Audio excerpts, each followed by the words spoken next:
मियाँ साहब क्या खूब लिखते हैं अल्लाह जुल जलाल के बारे में शायरी।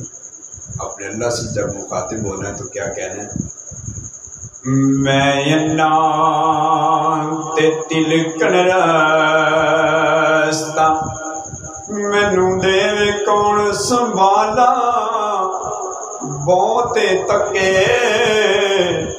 ए देवण वाले, मौला तू हथ पकड़न वाला,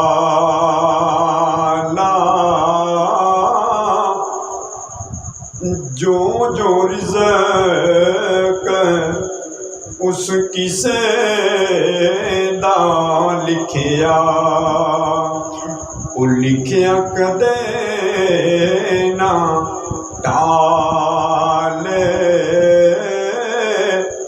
ओ पावें लख हजार बुराइयां तके,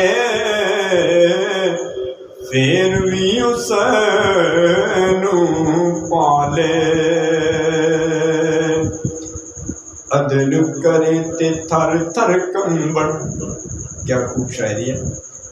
अदल करे ते थर थर कंबन, उच्चियां शाना वाले रहम करे जे तू मौला,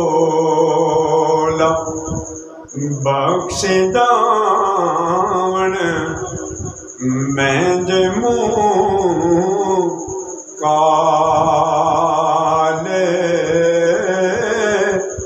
वीडियो अच्छी लगी लाइक शेयर